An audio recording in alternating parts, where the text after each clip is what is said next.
versus KMT. We'll be able to check out who can take home this third game. Eclypsia going to be back over on the blue side. Rengar and Lulu being taken out. Lulu was a huge piece of the puzzle for KMT for both games. So now they're going to be acting without that. But we'll see if we can actually see worst Sona EU on Sona. That would amuse me to no end. Shen going to be banned out by Eclypsia, and we'll see who comes in. Also, Jace ban is still up and pending. We may see that also. Sona going to be banned out, so Jace is open. Yeah, so they can pick that up. There's the first pick. You know, it keeps them off of that Renekton, which is, you know, nice. Renekton did pretty well in the last game, but Renekton did lose against Shen. You know, even with how strong he was in the first game. Jace can beat anyone in lane, or at the very least lane safely against anyone, but he has range poke, and then he also he has a little bit more AoE in team fights.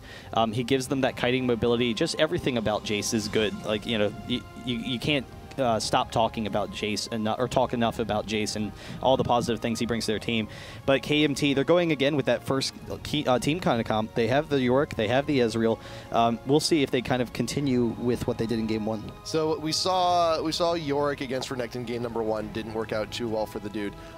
Yorick versus Jace. I mean, at the very least, he's going to be able to somewhat like trade the harass. But Jace does definitely have a bit of a range advantage on that, though.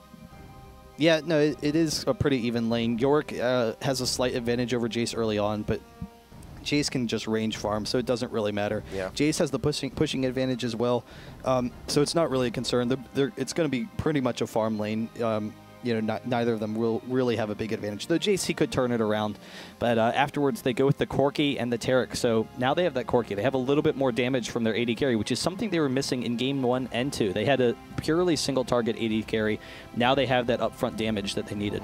So we may end up looking into that AoE a bit after all. Yeah, but you also and that's all they need. Yeah. They don't need a full AoE team. You know, they just needed someone like Corki, someone like Jace, so that if they all clump together, you can just punish them, and they didn't have a means of punishing them. Yep.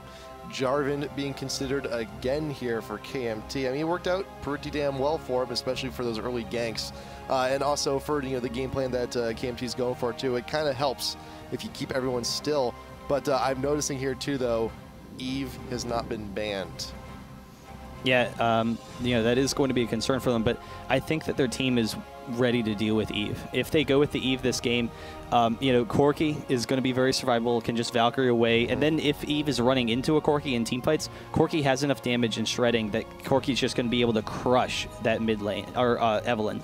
So instead, they hold off. They go with the Soraka, and now they actually have a really passive bottom lane. Ezreal and Soraka, you know, Corki and Taric is a very aggressive lane. Ezreal Soraka can lane against almost anyone passively. So they're going to try and turn that into a farm lane. If Taric can get a stun onto Soraka, they can maybe pick up a kill. But they have that mid lane open for that last pick. You know, they have a couple of options. They could, KMT could go with like an Orianna. They could go with the Evelyn or Catelyn if they, Katarina if they want to, or they could go with like a Zyra or something. So, you know, EC, they have to keep that in mind with their picks right now. Udyr picked up more likely going to be going to the jungle. That would amuse me to no end to have APE in the mid. Haven't seen that in a while. That'd be great. It would be amusing. It'd be entertaining. It'd be amusing. We've actually, there you go. IG actually, they ran it not that long ago. I don't remember if it was AP. I think it was APE. But I remember there was a game where they ran APE in the mid lane. So there it goes. It's that E might be a holder. Like, we don't know if that's a placeholder, but it might be an APE. Could be. It could be. Oh no, it's not. It's a placeholder. Ahri. Yeah, Ahri makes a little bit more sense. I see. It was just a weird pick. Like, you know, let's be honest here. They would have such an unusual comp. They have, you know, a very short range comp. Ahri works very well. Ahri, you know, did do well in game number 1 for EC. Yeah. But, you know, Ahri can kite. Ahri can abuse Evelyn in the mid lane if they go with that Evelyn pick. Ahri can, you know, they have plenty of damage, plenty of pick off. They have a lot of poke with Ahri and Jace. So it's a safe pick for them. We got to get this placeholder meta worked out, man. This is toying with my heart too much. If Riot releases a champion that is just literally so bad no one will ever want to play them, like the champion has 0 stats or abilities, it's just literally like the champion's called placeholder. No, like we can put like a minion champ in there. I was like, it is actually a minion. Well, that was just, oh god, that'd be a terrible troll for rank though. I mean, would you actually look like a minion? Could you like run around in the wave and they don't actually see you? That would be one of your abilities, is that you're so worthless that no one actually recognizes you're there. And so you walk up in a minion wave along with the other minions just hanging out, and they're like, "Hey, wait a second, are there 7 minions?" Oh well, it doesn't matter. I'll just farm this one. Oh, that was a kill. Oh, okay. Oh wait, I'm actually Twitch. Oh, nah, that's just funny. I was trying to be funny. It didn't work. What? What? No. Yeah, but we'll see. They do have that Evelynn, and Evelynn, we saw how effective Evelynn was in the last game. Yeah. They need to shut down Evelynn early. Eclypsia does. The York, it'll allow Evelynn to just run right through the middle of the team. That's going to be very dangerous for them. You know, kind of like we saw in the first game with the Cat York combo, except now it's Evelynn and York. Yeah. So that's kind of a scary proposition. You know, Soraka, she's going to keep them pretty tanky as well. Doesn't have the same pushing power that Lulu had. Doesn't have the same, you know, burst support potential that Lulu had. But Soraka, you know, the heals are incredibly strong. And then late game, Soraka's MR that she gives her team, her, you know, her passive, and then also the MR shredding that she has, could help turn around fights against them, particularly since all the focus is going to be on Evelynn. Yeah, well, yeah, an MR shred with someone with so much damage like Evelynn is just going to be a huge, huge pain to deal with, too. But Ahri, I think, is going to fare a little bit better in the mid than Diana did against Evelynn. You're at least going to have that range farm. You have that orb, and also you land a charm. That's going to put Eve at a pretty huge chunk of life gone if she does get hit with that. So you may even see like a pink ward or two being bought up for the mid just to see just to help Ahri grab those skill shots. But it's, I mean, she can range harass Evelynn. She can zone Evelynn, kind of like we talked about with the Orianna. The Foxfire is actually kind of interesting because it prioritizes champions. So if Evelynn's, you know, trying to ever get in range to harass, the Foxfire range and the Q range on Evelynn are actually the same range, or Foxfire might have a slight advantage, which means that Evelynn's not going to be able to damage Ahri without taking damage herself. So that's actually kind of a nice thing for tabs. But we'll see. The mobility also, to be able to just kite all around, you know, Evelynn, that'll definitely help him as well. And also, I think we've seen this before. You know, I think also the thing that'll help him is he recognizes that he has to deal with the early level gank from Jarvan. So, you know, hopefully Tabs doesn't get caught out by that again, the quick Evelynn Jarvan gank. I think if memory serves me right, we did see an Ahri Eve not too long ago. And I remember Ahri actually leveling up maxing out the Foxfire first for that damage every time Evelynn comes in. I remember we had Ahri maxing the Foxfire first against a Mordekaiser one time. You said that too, yeah. I don't remember the Eve matchup, but yeah, you know, it's unusual to max the Foxfire, but we've seen it a couple of times. It is an option for that free damage. It's really just, you know, it's not quite as strong as maxing the Q, because you don't have the same pushing power that you get from the Q. You don't have the same damage. However, it's easy damage. You don't have to worry about hitting it. Like that's the real benefit, is that you get to, you know, dive at someone with your ultimate and know that your damage is going to hit. That's true. But you do miss out on some of that damage as a result for that consistency. Yep. So these are your teams, and once again to review, these are not the same bans. Rengar, Lulu, Shen banned out from Eclypsia, KMT banning out Fizz, Nunu, and Sona. So as much as I'd like to have wished it as a Karma, Garen, Draven ban, alas it is not. So let's take a quick look here at the runes. Take a look at what Jace is running here. Get some damage, get some attack speed also. Could be looking to get a little more harass in the wave. 19, 11, 0. Nothing too terribly out of the unusual there. We also got a Deer in the jungle. We don't see him quite as often as much anymore, but he's still good. You got some attack speed. You got some movement speed also to close the gap. 0, 21, 9. Nothing too unusual there either. And we can also go back. If you missed it game 1, we're going to take a look again also at the Evelynn runes here. Same as last time. We got some Magic Pen and some AP. 2190 on her. Yeah, so pretty standard stuff. Nothing really unusual, but we'll see. A lot of the pressure is going to be coming out of the jungle, and seeing how effective Jarvan can be in this game. You know, if they can get the Jarvan off to a good start like he was in the last game, you know, EC actually went in for the steal, but Jarvan was able to counter that out by holding onto the smite at the blue and stealing their red. So, you know, getting Jarvan off to a good start is really key for them. They are kind of missing out on the same frontline tanking that they had in the previous game. Not having the Shen really hurts them a lot because Shen, the ult, was just so key in a lot of situations. It really allowed Redzor to be as aggressive as he wanted to be. It allowed Woolite to roam around and not have to worry about any repercussions. Yeah. But now they have to be a little bit careful, more careful. York does have the teleport in to kind of make up for that a little bit, but they still miss out on the shield. Yeah. Well, I think that's partially the reasoning behind the Soraka pick, too. If you're going to be going into those team fights, you start out top off with the Soraka heal. You're going to have that bonus armor going in. It's not as good or effective as a flat health shield, plus a ninja coming in for a taunt, but it serves a similar purpose. Yeah, no, Soraka, the armor buff from her heal is very strong, but it's still going to be a concern. Like they have EC has a little bit more damage this game than they had in the previous games, and that burst damage combined with the fact that they don't have the Shen shield, it could make someone like Evelyn a lot more vulnerable in team fights. So we will see what happens here. And reminder, so this is game 3. Whoever wins this game moves on to the semifinals. Going to be facing off against Fnatic next. Going to be an interesting game no matter what happens. York top lane up against the Jace. We'll see that matchup in Jarvan versus Udyr in the jungle.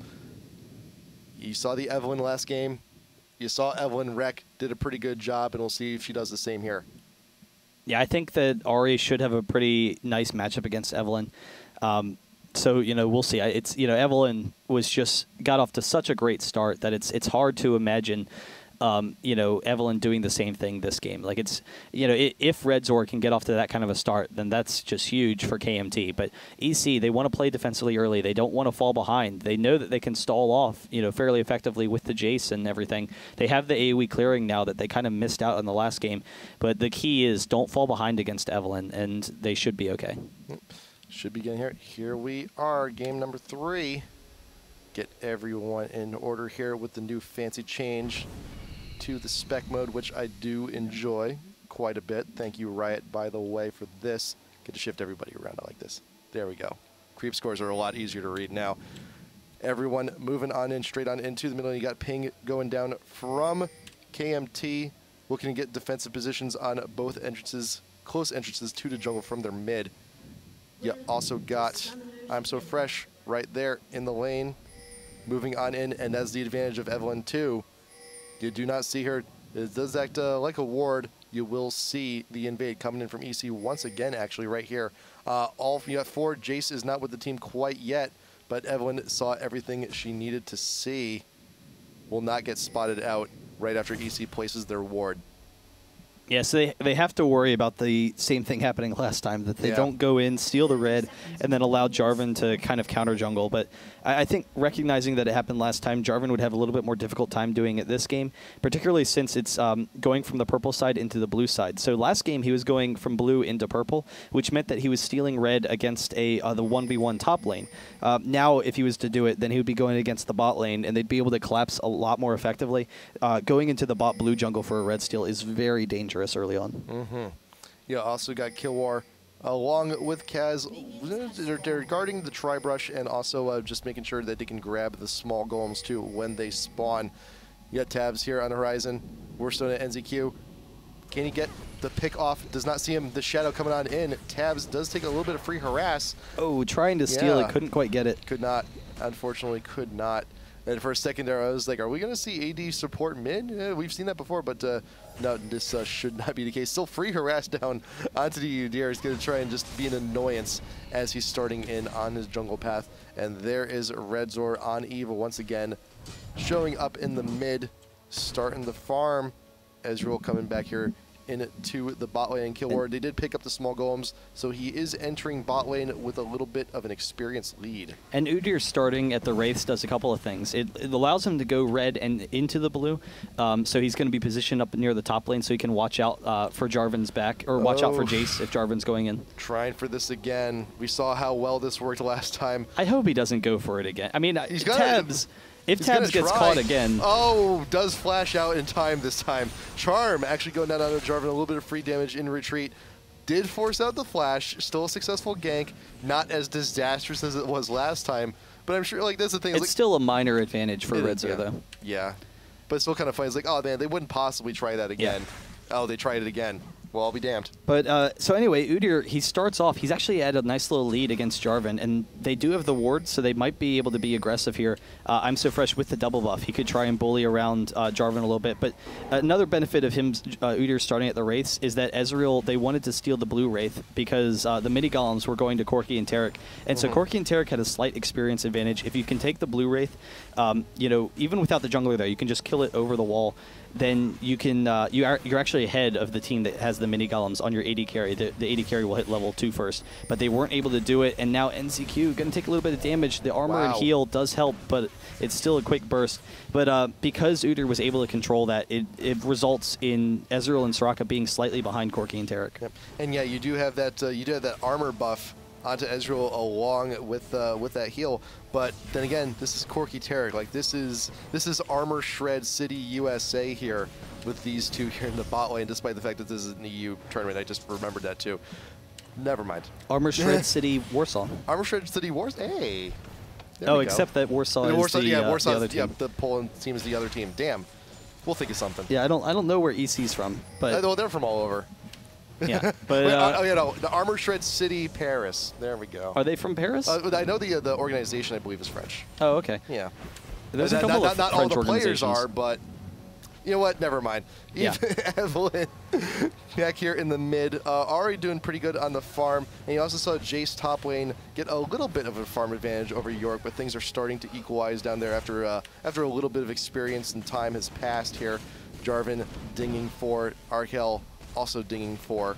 Now he's got a few more of those skills. Now we can get a little bit of harass on. And Udyr is coming top, though. He's coming right in for York very quickly. Arkel in a very dangerous spot. Arkel does still get stunned, flashing over Udyr's head. Gonna take a little bit of free damage, but he will be fine. He's at about 2/3, but nothing that one health potion can't fix. Yeah, Jace also missed his long-range shot, so you know that could have been some free damage. But they did get a little bit. Udyr is stealing some of the jungle, but Jarvan is coming mid once again, and Ahri, the flash is still down. So hitting Ahri before level 6 while the flash is down, or at the very least threatening it, allows Evelyn to get into her nice position. Yep, and Jarvan recognizing that there's not an opportunity there in the mid, is now actually wandering down bot. But Tribe Rush, oh, the ward just expired. I think they just got enough of a vision on him. Gets the stun as Jarvan's entering the lane. You got the pop-up. Nice Valkyrie, nice Twitch response there from Killwar to escape that pop-up. Wow. Yeah, just barely catching vision of him at the last second. And the red is down for Jarvan, so he's missing out on some of it. And not only that, Udyr is such an aggressive counter jungler and so fast that I'm So Fresh is able to steal some of his jungle while, you know, Woolite is wasting some of his time. So, you know, nice play from EC. We'll see. I mean, it's right now they're in a good position. They can play defensively in their lanes. They should win most of these lane matchups. Jace, you know, has a nice job top. You know, it should be pretty safe. Mid should go to Tabs. Bot lane should be to Corki and Taric. So they are in a situation, as long as they don't allow Jarvan to get off to a good start and Evelyn to get off to a good start, where they can bully them some. ZQ getting chunked out huge is still ignited, and Sona caught behind. Has to flash out of there, throwing off the summoner heal. NZQ keeping both of them topped off. Meanwhile, in the mid, you got Tabs. You also got I'm So Fresh laying in wait. Is Jarvan going to go in first? Yes, he is. But here comes the Udyr, forcing out the ult from Ahri. You got the ult from Evelyn, too. But will he go down here to Ignite? Is still on him. First blood going to Tabs. I'm So Fresh flashing out. He still has a Troll Sands of Shields. Red Zork taking a kill in response. Both of the AP mids very low on mana, but they're more both than happy to take out each other's jungle. Yeah, pretty even exchange. The first blood does go to EC, though, so that'll be a nice little benefit for Ahri. And she did actually go with the Chalice, kind of like the first game. Yeah. So it gives her that spam ability in lane, you know, particularly since, you know, she is running out of mana very quickly against Evelyn. But I don't know, we'll see how Evelyn kind of responds, and if Ahri can start to pressure Evelyn a little bit. Really quickly, look at all that mana regen. She was out of mana just a second ago. Yeah. But it allows her to really bully that lane. She can just constantly push into Red Zor, and she can also try and harass some. You also got Jace coming down, making a visit, throwing down the gate for a little bit extra speed. But he will not have that for a long-distance shot for at least another few seconds. Wants to get some pressure here down on the mid tower. Wants to get some free damage onto it. And I'm So Fresh actually come back from the dead to come on in for this. But you're going to get collapsed upon KMT. You got York making a visit down from top. Did not use the teleport either. Just walked the long way around, and Woolite is also back for some deflection. but this could be a bad trap. You got the bear stance coming on in. Jarvan does standard away.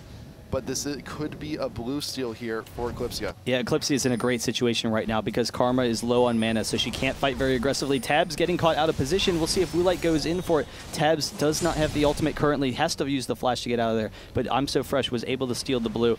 And so Arkel has to come down because Jace comes down, but there's not really a chance of them winning a fight. So really it just, it's defensive in nature. Yorick is kind of just putting himself behind in farm purely to play defensively. Like there's no offensive advantage. So if EC can keep on forcing these kind of engages where KMT needs to come and respond in a defensive way, it's going to allow EC to get ahead and farm. At the very least, though, because we saw game one, we saw the teleports very quickly used and often used for defensive situations. Yeah, it's the same thing. Yeah, it is the same thing, but at the very least, though, you still have the teleport. Right. It's not on cooldown, so you can still have another opportunity to use it. And this is mid lane. This wasn't anything like bot lane, so it wasn't too much of a walk. But yeah, it is still time to take it away. Arkel going to be going on back by himself. Something nice. Working on that chain vest, so he's going for the fast glacial once again. It's keeping him away from getting off on that early tier. He's going to have not the best time with mana regeneration. Top lane NZQ getting chunked out huge again, down to half-life in an instant following that stun. I don't understand. I mean, NCQ, I guess he's trying to burn through the mana of Corki, but Ezreal is usually a really strong matchup against Taric because the Taric stun is so slow, you can just arcane shift away. And NCQ keeps on getting caught by the Taric stun, which is very unusual.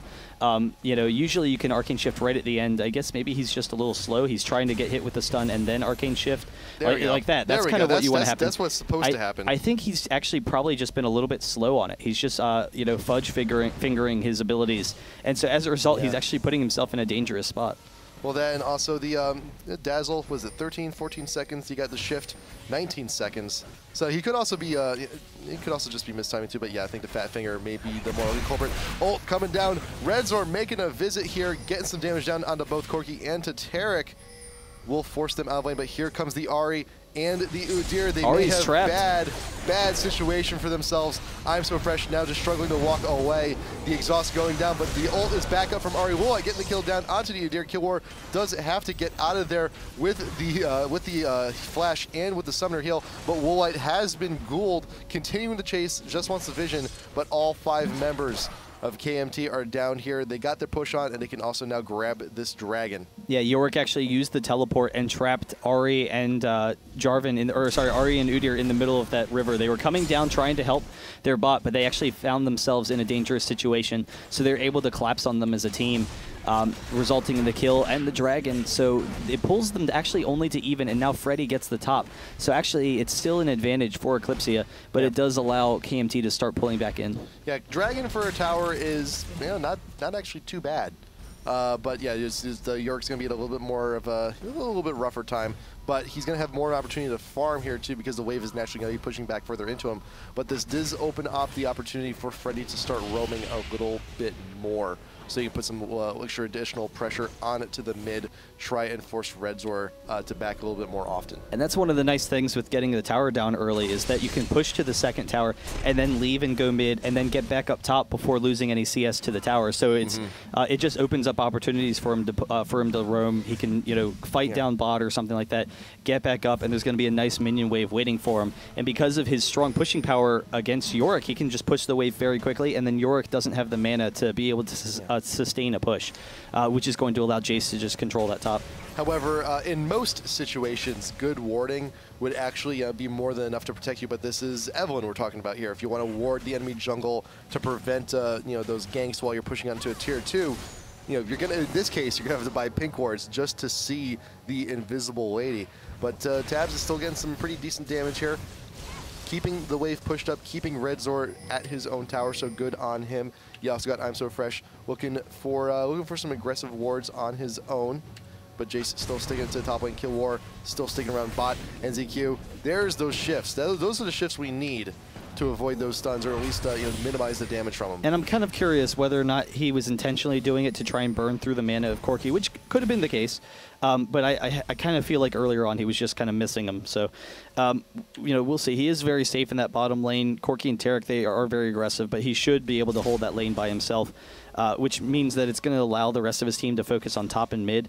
And they already have a nice push going top. If they can drop the mid tower, that's really going to help them with some of their map control so that they can try and deny Evelyn from farming. Yeah, and mid tower is at half, by the way, so a little bit more pressure that should go down. How is near mid condition? Not too bad. Not too bad for Eclypsia there in the mid. Yeah, all the towers for Eclypsia right now are pretty full because there hasn't really been any pushing from KMT, so they haven't been able to get any damage on them. I'm so fresh waiting on line. He is pinged out over by KMT, so they do have an inkling that he's nearby. He also got some still decent wards in the river, so they see him walking on up. Ping's going down on to the side area here next to his tower, but it is warded, so if Udyr decides to camp that out, try and go for an aggressive gank from behind, he will be spotted. But this mid tier 1, too much pressure, it will go down. Freddy grabbing that, the long shot, grabbing the tail end on Renzor, gonna be keeping him away from this fight, and a pretty clean take on the tower. Yeah, so that's definitely huge for them to be able to continue to pressure this kind of map control. It is interesting. I think both teams are going to play kind of passively for a little bit until Evelyn really is able to get in the game, but I'm a little bit surprised we haven't seen a little bit more roaming from Ahri. I think they're a little bit concerned. I think EC, they know that their late game is stronger than KMT's. They know that as long as they keep themselves even in the game, they're late game team fights are going to, easily win. So they don't want to make any risky plays right now because I think Ahri could roam, try and pick up some kills, but they don't want to screw themselves over. So they're playing defensively. Freddy, he doesn't go for Arkel. He recognizes this is probably a bait. Let me just back out of there. So, they're just playing very defensively right now. And it's kind of interesting. I'm kind of curious whether KMT might start going on the offensive, but I don't think they have the damage yet for Redzor. I think also Eclypsia is hesitant to try and give Evelyn any free farm in the mid because they see that they've seen and know the damage that she is capable of. I think if they're going to dedicate anyone to roaming, it's going to be Jace. He's already won his lane, and he does also have the consistent movement speed also to be where he needs to be. And as you see, he's actually wandering on down to the bot lane. He could try and get in here. I don't know what that Jace is going to have enough damage to take down Ezreal. It's going to be tough if they can get into Soraka maybe, but Tarek does get the stun on Ezreal, and I think he's going to be able to get out in time. Jace, it's very close. He actually might be able to close the distance. They'll flash for the Soraka. Wow, forcing out the knockback from Soraka, but here comes Redzor. You do get the kill on to the support, but Killer, will you be able to get out of here with your life? No, NZQ. Revenant Crayon now, and here comes Jarvan, looking for the pop-up, but does keep Kaz from getting it back to his tower. Ahri's in the middle of the team. Ahri's trapped a little bit. Arkel did come on in, but the Jace will go down, and now Tabs is regretting the decision. Oh, that was brutal. Does get the kill onto Tarek, and okay. And that was the threat for EC, is that they're going to screw themselves over by trying to gank. So Freddy trying to come down into the bottom lane, all they're able to do is take out Soraka, but as a result, they give up 4 kills to 3 kills. 3 kills for nothing. So 3 kills for 1, but Evelyn gets the quick turnaround. That was kind of the dangerous situation. That's why EC didn't really want to force any fights, why it was kind of scary for them. But instead they do, and now all of a sudden, rather than being 2K ahead, it reverses. And KMT, getting those kills on Evelyn is huge. She finishes the DFG as well. She had it in the previous fight. And I don't know, that's going to be huge. If she can get the Haunting, guys, she's pretty close to finishing it. Yeah, I forgot the Soraka died first in that thing, too. Yeah, so it's a net gain 2 kills for KMT. Very well done there. So, and you still got quite a bit of money. Evelyn may actually decide to stick around, try and get some farm up, and possibly get just a needlessly large straight out on the next back to increase that damage output. Freddy making his way on in. Dragon is up. They may go for some pressure here. There is no oracles on the team, though. Ward in the brush will spot them out as they're going and edging on around in. Oh, Ahri's jumping in on Evelyn. She might be able to pick up this kill, but Redzor turning it around. And actually with Jarvan here as well, they might be able to pick up Tabs. The flash over the wall gets him out of there. But really close exchange, and actually EC is going for that dragon still. And you got it. Udyr stole? Does manage to get it. Yeah, right. He does secure it because he did have both the mid and the jungle being distracted by the Ahri. So I think that opened up definitely plenty of time, and to have a flash burned in order to secure that dragon. I mean, that's not too bad. It was a bit of a risky play, but yeah, Tabs I think just bought off a little bit more than he can chew. Yeah, so they will all kind of regroup right now. Slight advantage for EC, but again, they just kind of want to hold back until they can group up as a team. So really, the onus is on KMT now. Now that they know that Evelyn is strong enough to start forcing some fights and see what advantages they can take, because they can't go into the late game with an even fight. They need to, you know, be able to bully them around some early. Evelyn late with Yorick will be very strong. It's just questionable whether or not they're going to have enough damage to take out Easy. Yep, and Yorick, with all this time to his own here in the top lane, with Jace being elsewhere, he's successfully caught up. He was at a 2-level disadvantage for some amount of time. He was quite behind on gold, but now he's caught up. Once again, DFG going down into Ahri for quite a bit of damage, following up with the ult, forcing her back. So now Yorick is back in the game. He's going to be able to stick around these team fights. He's actually very close to finishing the Frozen Heart also, which is going to cut down a little bit on the damage coming from Corki and from Jace. And actually Udyr, from that matter. Yeah, he isn't going to be dealing any damage himself. That's kind of the concern, is that Yorick, you know, he's not going to be a damage dealer, but he will be a pretty tanky body that allows them to control the fights around them. So hopefully he can, you know, absorb some of the damage and allow Evelyn to be a little bit more aggressive. Yep. But I don't know. We'll have to see how that kind of factors in. Redzor, you know, he is going to kind of struggle, but right now, as long as he can force the ultimate off of Ahri, that's a really nice situation for him. He's using his own ultimate to do it, but Ahri's ultimate's a little bit more valuable. Evelyn without the ultimate is a little bit stronger than Ahri is without her ultimate. So, and they're, you know, similar cooldowns. Yeah, there's like a 20-second gap. Yeah. And, you know, Evelyn's ult cooldown is a little bit shorter, not by a whole lot, but it's still, you know, it's still worth mentioning though. Yeah, also got, let's see what Ezreal's going, building on into. He's already got 2 of the 3 parts of the Trinity done. He needs to finish that Zeal and then buy the Trinity Force outright, throwing down the ult. I think he's just clearing some time for him to actually go back and buy. But Corki's also on the same route. He's got 2 of the 3 pieces of the Trinity. He should be buying that soon for himself. Once again, you got the Athenes building up from the Chalice onto Ahri for that mana regen, for that magic defense and the cooldown to help out a little bit. And actually, Jace is going for a Trinity on his own. See, he's got 2 parts. Yeah, all of the Trinity Forces, I mean, Jace is pretty standard. A lot of times you'll go for the Bloodthirster instead of the Trinity Force, but it makes you a little bit tankier. Also for the AD carries, because they know they have squishy frontline champions that they want to take down, if they're going up against a tanky team, then, you know, something like Infinity Edge gives you a little bit more sustained damage. But the strength of the Trinity Force is really when you have someone in the front line you want to burst down. In Ezreal's case, it might be Ahri. In Corki's case, it's going to be Evelyn. And that burst damage that the Trinity gives him, and a little bit more survivability, will allow him to take down Evelyn a little bit more easily. Yeah, also got Wursona actually go for the cooldown boots on to Soraka, which wants to make sure that those heals are up and frequent. But no investment for tier 2 boots on Taric just yet. He's actually out of wards also. How many does Sona have? Quite a few. You got 3 of them on there, so not too bad. Actually, good on actually all of KMT. Wards, wards, wards. Everyone's got wards. Fantastic. Yeah, but I'm so fresh. He has plenty of oracles. So I think part of the reason that KMT has so many wards in their inventory is because they don't want to put them down, but they want to have them on their person. However, Udyr and Ahri are coming down. They could dive this, but they have Jarvan and Evelyn coming in behind, and they don't know it yet. Wursona going to be the first casualty of this fight. Dashing on in, just trying to follow up on it to the Ezreal, but here comes Evelyn with a huge ult. 1 kill, first down onto the Corki Woolite, looking to tank. I'm so fresh, forced to flash out, but here comes the speed buff. Redzor, can he close the gap? Can he make something more of this NZQ? Maybe taking a lot of damage from the Ahri, but here comes Woolite looking for the pop-up. The CC down onto Ahri. Does get the kill onto Jarvan, but can Eve just one more Q, something, anything, does get it. The shutdown coming down onto Ahri. I don't know why Jarvan thought that was worth it, though, to exchange for Ahri. They lose the oracles. Yeah. You know, he uses his flash. It was a big effort. It was for a minimal gain.